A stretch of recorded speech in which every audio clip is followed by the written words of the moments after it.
차트라는 건 참 재밌습니다. 모두가 같은 시장에서 똑같은 차트를 보고 있는데 해석은 완전히 다르죠. 누군가는 방금 전 하락을 보고 이제 끝났다, 빅쇼트다라고 말하고, 누군가는 아무 일도 없었다라고 말합니다. 또 다른 누군가는 지금이 장대양봉이라고 말하고, 누군가는 도무지 이해를 못하죠. 그렇다면 이 차이는 대체 왜 생기는 걸까요? 이는 정보가 부족해서도 아니고 실력이 없어서도 아닙니다. 시장에 참여하는 대부분의 경우 보고 있는 시간의 기준이 다르기 때문인데요. 어떤 사람은 1분 안에서 세상을 보고 있고, 또 어떤 사람은 하루, 일주일의 흐름으로 시장을 보고 있습니다. 이건 마치 현미경으로 세상을 보는 사람과 지도 위에서 도시를 내려다보는 사람의 차이와 같은데요. 둘 다 보고 있는 건 같은 세상이지만 보이는 구조는 전혀 다르죠. 그래서 오늘 영상에서는 왜 이런 혼란이 계속 반복되는지, 전세계 상위 트레이더들은 차트를 어떤 시간의 틀로 바라보는지 이걸 아주 쉽게 풀어드리겠습니다. 준비는 제가 다 해왔으니까 여러분은 그냥 화면만 따라와 주시면 됩니다. 분명한 건 오늘 영상을 끝까지 보신다면 더 이상 끌려다니는 매매가 아니라 차트를 읽을 수 있는 기준이 생기실 겁니다.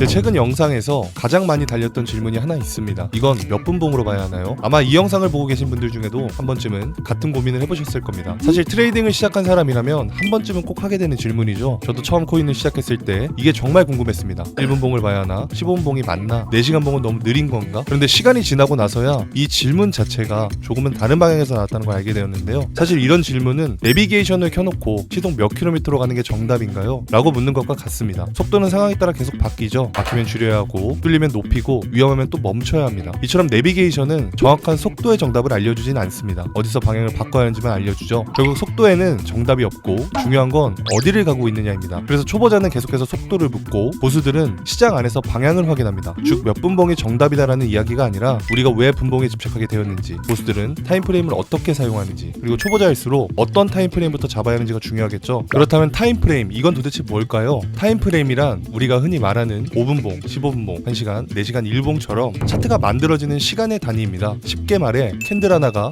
얼마 동안의 가격 움직임을 담고 있느냐, 그 기준이 바로 타임프레임입니다. 예를 들어 5분봉 차트에서는 캔들 하나가 5분 동안의 가격 움직임을 담고 있죠. 이 5분봉 캔들 3개가 모이면 15분 동안의 움직임이 되고, 그래서 15분봉 캔들 하나가 만들어집니다. 마찬가지로 15분봉 캔들 4개가 모이면 1시간봉 캔들 하나가 되겠죠. 이처럼 작은 시간 단위의 캔들이 쌓여서 큰 시간 단위의 캔들이 만들어진다고 생각하시면 됩니다. 여기서 중요한 건 이 캔들들은 각각 따로 놓는 게 아니라 모두 유기적으로 연결되어 있는데요. 짧은 시간 안에서 일어난 움직임들이 쌓여서 하루의 흐름이 되고, 하루의 흐름이 모여서 더 큰 추세를 만들어냅니다. 그래서 우리는 1분봉, 5분봉처럼 빠르게 생성되는 차트를 짧은 타임프레임이라 부르고, 이 짧은 움직임들이 모여 만들어지는 일봉, 주봉 같은 차트를 큰 타임프레임이라고 부르는 겁니다. 그래서 사람들은 각자가 보는 타임프레임이 서로 다르기 때문에 같은 가격 움직임을 두고도 누군가는 산책처럼 느끼고, 또 누군가는 전력 질주처럼 느끼는 이유가 바로 여기서 나오는 거죠. 이걸 좀 더 쉽게 설명해 볼까요? 차트를 하나의 고속도로라고 생각해 봅시다. 이 고속도로를 헬리콥터를 타고 위에서 내려다보면 전체 흐름은 서울에서 부산 방향. 하지만 차 안에 직접 앉아있으면 어떨까요? 앞뒤 차들과 급정거, 옆 차선에 끼어들기만 보이죠? 그럼 어느 쪽이 틀린 걸까요? 네, 사실 둘 다 맞습니다. 다만 보는 목적이 다를 뿐이겠죠. 차트도 똑같은데요. 큰 타임프레임은 시장의 전체 방향과 흐름을 보여주고, 작은 타임프레임은 그 흐름 안에서 발생하는 세부적인 움직임과 진동을 보여줍니다. 문제는 많은 사람들이 이 두 가지를 구분하지 않고 같은 기준으로 해석하려 한다는 건데요. 그래서 우리는 타임프레임을 사용하는 본질을 먼저 이해해야 합니다. 타임프레임의 본질을 아주 쉽게 비유해서 이해하자면 이렇습니다. 1봉 이상의 타임프레임은 지구본으로 보는 국가지도입니다. 4시간 봉은 그 안에 있는 도시지도이고, 15분 봉은 도시 안에 있는 작은 골목지도 정도가 되겠죠. 1분 봉은 바로 발밑, 지금 내가 딛고 있는 바닥 정도의 시선이 됩니다. 그럼 쉽게 생각해 봅시다. 우리가 지구본, 그러니까 국가지도를 보면서 이 골목에서 좌회전해야 하냐고 묻는 건 말이 안 되죠. 반대로 고개를 숙이고 바닥만 보면서 걷다 보면 내가 서울로 가고 있는지 부산으로 가는지도 모릅니다. 그래서 사실 몇 분 봉으로 봐야 하나요? 라는 질문 자체는 큰 의미가 없습니다. 중요한 건 지금 내가 어떤 지도를 보고 있는지, 어떤 목적지를 결정하느냐겠죠. 예를 들어 내가 골목지도를 보고 있다면 출발점과 목적지는 골목지도 안에서 결정할 수 있습니다. 반대로 지구본 단위의 지도를 보고 있다면 중간에 길이 막히던 시간이 걸리던 아예 다른 나라를 목적지로 설정할 수 있겠죠. 이게 무슨 말이냐면 나에게 맞는 매매 스타일에 맞춰 타임프레임을 보면 된다는 의미입니다. 내가 주로 하는 매매 스타일이 단타나 데일리 매매, 짧은 스캘핑이라면 비교적 시간이 오래 걸리는 큰 타임프레임 차트는 적극 적합하지 않을 수 있습니다. 반대로 내 매매 스타일이 긴 호흡의 스윙 매매라면 짧은 프레임 흔들림에 일일이 반응하기보다는 큰 타임 프레임을 기준으로 차분하게 대응하는 게 훨씬 유리하겠죠. 여기까지 들으시면서 타임 프레임에 대해 조금이라도 이해가 되셨다면 이 채널은 아마 계속해서 필요하실 겁니다. 구독은 정보가 아니라 나의 기준을 넓혀주는 버튼입니다. 그래서 나에게 맞는 타임 프레임을 찾는 가장 쉬운 방법은 차트가 아니라 내 일상생활을 먼저 돌아보는 겁니다. 일반적으로 초단타 스캘핑은 보통 고배열 레버리지를 활용하거나 상대적으로 큰 자금을 운용하는 경우가 많습니다. 그렇다 보니 아주 작은 가격 움직임에도 손익이 빠르게 커지게 되죠. 즉 하이리스크 환경에서는 조금의 손실도 크게 번지지 않게 하기 위해 짧게 치고 빠지는 구조가 될 수밖에 없습니다. 그래서 이런 매매 스타일은 분봉 단위의 짧은 타임프레임 대응이 적합할 수 있습니다. 대신 그만큼 빠르게 변하는 움직임에 즉각적으로 반응할 수 있어야겠죠. 즉 차트를 놓치지 않고 실시간으로 대응할 수 있는 사람들에게 조금 더 적합하다는 의미입니다. 반대로 내 일상생활이 직장 업무나 일정 때문에 바쁘고 차트를 계속 지켜보기 어려운 상황이라면 어떨까요? 이런 경우에는 분봉 차트의 잦은 흔들림에 반응하기보다 포지션을 하루 이상 가져가는 스윙 트레이딩이 훨씬 현실적일 수 있습니다. 그래서 이런 매매 스타일에서는 조금 더 큰 타임프레임을 기준으로 여유있게 대응하는 전략이 유리합니다. 그래야 짧은 변동성에 흔들리지 않고 큰 흐름 안에서 판단할 수 있기 때문이죠. 조금 지루하셨나요? 지금부터 더 중요합니다. 조금만 더 집중해주세요. 이런 의미에서 타임프레임은 정답이 없다는 겁니다. 누군가에게는 15분봉이 맞는 프레임일 수 있고 또 누군가에게는 일봉이 훨씬 잘 맞는 프레임일 수도 있겠죠. 그래서 누군가가 시간봉이 최고야, 4시간 차트가 좋아 라고 말하더라도 그 사람들은 그 프레임에 적합한 트레이딩이기 때문이고 결국 개인에게 맞는 프레임이 정답입니다. 문제는 타임프레임이 아니라 타임프레임을 쓰는 방식인데요. 대부분 초보자들이 가장 많이 하는 실수는 생각보다 아주 명확합니다. 내가 보고 싶은 프레임만 보거나 타임프레임의 기준 자체가 없죠. 예를 들어 단타 스캘핑을 하겠다고 15분봉을 기준으로 진입을 합니다. 근데 막상 15분봉 기준 손절 구간이 오면 갑자기 이렇게 생각하죠. 아, 일봉으로 보면 아직 괜찮은데? 그래서 손절 기준을 일봉 프레임으로 바꿔버립니다. 이렇게 되면 무슨 일이 생길까요? 손절은 점점 뒤로 밀리고 손실폭은 내가 감당할 수 없는 수준까지 커지게 되겠죠. 반대로 이런 경우도 있는데요. 일봉 기준으로 매수 진입을 잡아놓고 5분봉을 보면서 매도 타점을 고민하는 경우죠. 그러면 큰 흐름을 보지 못한 채 작은 흔들림 하나하나에 심리가 계속 흔들리게 됩니다. 결국 버텨야 할 자리에서 팔고 가져가야 할 추세를 놓치게 되는 거죠. 그래서 타임프레임은 단순히 몇 분봉을 봐야 한다는 참고용이 아니라 출발점이자 기준선입니다. 즉 내가 어떤 타임프레임을 기준으로 보고 있다면 그 프레임이 진입의 기준이 되고 동시에 청산의 기준도 되어야 합니다. 물론 큰 타임프레임으로 방향과 구조를 잡고 조금 더 섬세한 진입을 위해 짧은 타임프레임을 참고할 수는 있습니다. 하지만 중요한 건 내 환경과 스타일에 맞춰서 처음 기준으로 잡았던 큰 타임프레임의 판단 기준은 절대 바뀌면 안 된다는 거죠. 타임프레임을 바꾼다는 건 지도를 바꿔들고 같은 목적지를 가겠다고 말하는 것과 같습니다. 이 순간부터 매매는 전략이 아니라 변명이 되기 시작합니다. 그렇다면 여기서 이런 질문이 생기죠. 그럼 이 중에서도 가장 신뢰도가 높은 타임프레임은 뭘까요? 기본적으로 시간 단위가 올라갈수록 신뢰도는 올라갑니다. 15분보다는 1시간봉, 1시간보다는 4시간봉, 그리고 4시간보다는 일봉 차트가 신뢰도가 높겠죠. 여기서 말하는 신뢰도란 차트에서 나오는 신호가 얼마나 많은 사람들에게 동시에 인식되냐를 의미합니다. 신뢰도가 올라간다는 것은 차트 매매의 신호가 그만큼 잘 맞는다는 거겠죠. 그럼 왜 큰 타임프레임일수록 신뢰도가 더 높을까요? 이유는 아주 단순합니다. 시간 프레임이 길어질수록 참여하는 사람의 수가 많아지기 때문인데요. 15분봉은 주로 단타, 스캘핑 트레이더들이 봅니다. 빠른 판단, 빠른 진입과 청산이 목적이겠죠. 하지만 일봉 차트는 다른데요. 단타 트레이더뿐만 아니라 스윙 트레이더, 기관, 장기 투자자까지 서로 다른 성향의 참여자들이 모두 동시에 바라보는 차트입니다. 즉 일봉에서 나타나는 지지와 저항, 추세 전환의 신호는 소수의 매매가 아니라 시장 전체가 하루 동안 합의한 결과에 가깝습니다. 조금 더 쉽게 말해서 짧은 타임프레임의 신호가 일부 사람이 동시에 움직인 결과라면 큰 프레임의 일봉 신호는 시장이 하루 동안 충분한 고민 끝에 내린 결론입니다. 그래서 낮은 프레임일수록 신뢰도가 낮지만 대신 다음 봉이 빨리 나오니까 기회가 그만큼 많이 나오고, 반대로 큰 프레임은 정확도가 높고 신뢰도가 높겠지만 그만큼 기회는 적어지겠죠. 이 원리는 지표를 해석할 때도 완전히 동일합니다. 예를 들어 15분봉에서 나타난 상승 다이버전스보다 일봉에서 나타난 상승 다이버전스가 훨씬 더 강력하겠죠. 이건 MACD던 RSI던 스토캐스틱이던 모든 지표에 공통으로 적용되는 원리입니다. 그래서 중요한 건 어떤 타임프레임이 더 좋을까가 아니라 나는 어떤 신뢰도를 기반으로 보고 있느냐겠죠. 트레이딩은 결국 속도의 싸움이 아니라 호흡의 싸움입니다. 자주 기회를 보고 싶은지 아니면 적더라도 확률만 높은 자리만 노릴 건지, 이 선택에 따라 여러분이 봐야 할 차트의 시간대는 완전히 달라집니다. 저 같은 경우에는 타임프레임을 이렇게 나눠서 활용합니다. 기본적으로 스윙 트레이더이기 때문에 1분봉, 5분봉 같은 아주 짧은 프레임은 주로 거래량과 반응을 확인하는 용도로만 사용합니다. 실제 방향 판단은 일봉, 주봉, 월봉 같은 큰 타임프레임에서 결정하는데요. 큰 프레임에서는 지금 시장이 어디로 가고 있는지, 즉 추세의 방향과 구조를 먼저 확인합니다. 현재 시장이 상승 추세인지 하락 추세인지 아니면 아직 방향이 없는 구간인지, 이 구조를 먼저 읽는 거죠. 상승 추세라면 매도 전략보다는 매수 전략이 합리적이고, 반대로 하락 추세라면 매수 관점보다는 매도 전략이 더 합리적일 수 있겠죠. 이렇게 큰 프레임에서 기준을 먼저 잡아두면 짧은 프레임에서 일시적인 하락이 나오더라도 추세가 깨진 건지 단순한 흔들림인지를 아닌지를 구분할 수 있게 됩니다. 그래서 단기적인 소음에 흔들리지 않고 심리적으로 위축되지 않은 채 기준 안에서 트레이닝을 이어갈 수 있습니다. 그리고 4시간 봉이나 1시간 봉 같은 중간 프레임에서는 시장이 지금 어디서 쉬고 있는지, 조정인지, 박스인지 아니면 추세가 이어지는지 확인하는 거죠. 즉 지금 들어가도 되는 환경인가, 이걸 판단하는 단계입니다. 반대로 속도가 빠른 분봉 같은 짧은 프레임에서는 세밀한 진입의 시점을 고려합니다. 개인적으로 저는 짧은 프레임에서 방향을 묻지는 않습니다. 방향은 이미 큰 프레임에서 결정했고 환경은 중간 프레임에서 확인했기 때문이죠. 그래서 작은 프레임에서는 방향이 아니라 속도와 반응, 즉 진입 타이밍만 체크합니다. 물론 짧은 프레임을 완전히 배제하는 건 아닙니다. 시장 상황에 따라 짧은 프레임의 변화가 지나치게 뚜렷해진다면 큰 프레임의 기준 안에서도 현실적인 대응이 필요한 순간은 분명히 있기 때문이죠. 결국 타임 프레임은 하나만 고집하는 게 아니라 큰 방향에서 중간 환경, 그리고 짧은 타이밍,